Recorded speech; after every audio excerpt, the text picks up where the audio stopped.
یا سریع الرضا اغفر لمن لا یملک الی الدعاء. یہ جملہ اگر میرا عقیدہ ہے، اگر یہ حق ہے تو اس کی تصدیق فرمائیں.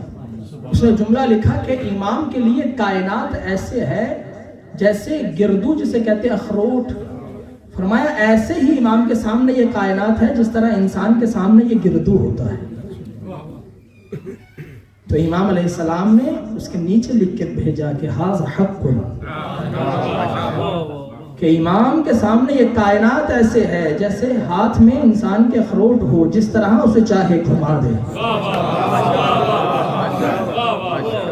یہ خدا کی پہچان کروانے آئے ہیں. اب مجھے کچھ آیات پڑھنی ہے کیونکہ 24 رجب فتح خیبر بھی ہے، اس لیے فاتح خیبر کا بھی تذکرہ ہو جائے اور اس امام کا بھی تذکرہ ہو جائے. اس کے بعد ربط مسائل.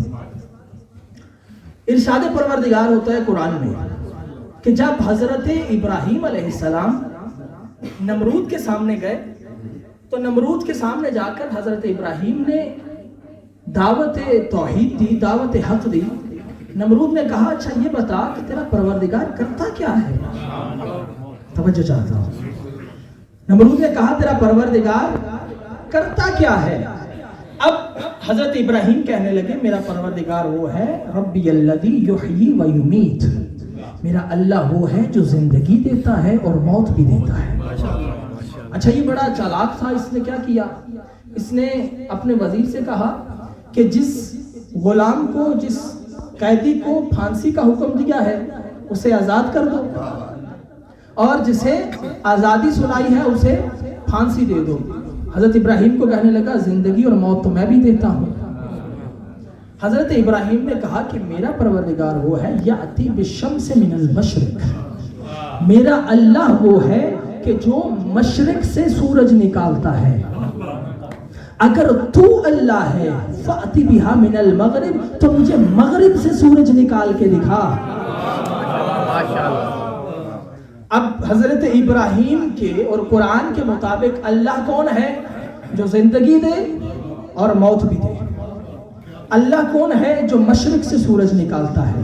اللہ کون ہے؟ جو مغرب سے بھی سورج نکال سکتا ہے. یہ اللہ کی صفات اپنے ذہن میں بٹھاتے جانا. اللہ حی بھی ہے، زندگی بھی دیتا ہے، موت بھی دیتا ہے. اللہ کون ہے؟ جو مشرق سے بھی سورج نکالتا ہے، جو مغرب سے بھی سورج نکالتا ہے. اب پھر چلو قرآن کی طرف. قرآن کہتا ہے تولج اللیل فی النہار، اللہ وہ ہے کہ جو رات کو دن سے نکالتا ہے. وَتُولِجُ النَّهَارَ فِي اللَّيْلِ، اللہ وہ ہے کہ جو دن کو رات سے نکالتا ہے اور رات کو دن سے نکالتا ہے. یعنی دن اور رات کو تبدیل کرنا یہ صفت کس کی ہے؟ بھائی سارے بولتے جاؤ. اللہ کی صفت ہے نا. اب ایک صفت کیا ہوئی اللہ کی کہ وہ پروردگار زندگی دیتا ہے، وہ پروردگار موت دیتا ہے، وہ پروردگار مشرق سے سورج نکالتا ہے، وہ مغرب سے بھی نکال سکتا ہے. ایسا ہے یا نہیں ہے؟ اور پھر کہا دن کو رات سے نکالتا ہے، رات کو دن سے نکالتا ہے. پھر ایک آیت میں پکار کے کہا اللہ الذی یرسل الریاح فتصیر سحابا، اللہ وہ ہے کہ جو ہواؤں کے ذریعے سے بادلوں کو حرکت دیتا ہے. بادلوں کو حرکت دینا کس کی ذمہ صفت ہے؟ اللہ کی. توجہ کرتے جائیے گا. بادلوں کو حرکت دینا کس کی صفت ہے؟ اللہ کی. زندگی دینا کس کی صفت ہے؟ موت دینا کس کی صفت ہے؟ بارش برسانا کس کی صفت ہے؟ یہ ساری صفات ہیں اللہ کی. اب معصومین کی زندگی میں لوگوں نے کچھ ایسے واقعات دیکھے. معصومین کی زندگی میں علی بن یقطین یہ ایک شخص ہے امام موسیٰ کاظم کے زمانے میں. یہ کہتا ہے کہ میں اپنے گھر میں سویا ہوا تھا. کہتا ہے جو ہی میں اپنے گھر میں رات کو سویا ہوا تھا میں نے دیکھا کہ کسی شخص نے رات کو آ کر مجھے اٹھایا. کہتا ہے میں نے جو ہی آنکھیں کھولی امام نے کہا کہ ہمارے چاہنے والے، ہمارے شیعہ ایسے نہیں سوتے جیسے تو سو رہا ہے. امام نے کہا جلدی اٹھ، وضو کر اور میرے پیچھے آ جا. کہتا ہے میں وضو کر کے امام کے پیچھے چل پڑا. کہتے ہیں میں اپنے گھر میں سویا ہوا تھا, امام علیہ السلام نے میرا ہاتھ پکڑا اور مجھے میرے گھر سے باہر نکالا, حالانکہ جب میں نے دیکھا نہ دروازہ کھلا تھا نہ کوئی راستہ تھا, امام نے مجھے گھر سے باہر نکالا. کہتا میں نے سامنے دیکھا کہ ایک ناکا ہے, امام اس پر سوار ہوئے, سوار ہو کر کہتا ہے امام علیہ السلام نے مجھے اپنے ساتھ بٹھایا. کہتا ہے وہ ناکا کچھ قدم چلا, جب میں نے دیکھا امام علیہ السلام نے کہا نیچے آ, یہاں پر 24 رکعت نماز پڑھا. کہتا میں نے نماز پڑھی. امام نے پوچھا تجھے پتا ہے یہ کون سا مقام ہے؟ کہا فرزند رسول اللہ اور اس کی حجت بہتر جانتی ہے. کہا یہ کربلا معلیٰ ہے, یہ میرے جد حسین کی قبر ہے, یہاں پر 24 رکعت نماز پڑھا. کہتا میں نے نماز پڑھی. امام نے پھر مجھے ناکا پر بٹھایا.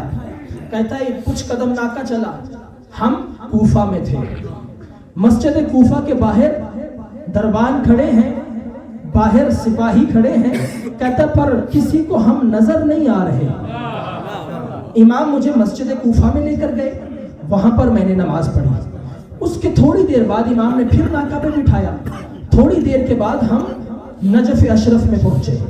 کہا یہ میرے جد علی کی مرقد ہے, یہاں پر بھی نماز پڑھا. کہتا میں نے وہاں بھی نماز پڑھی.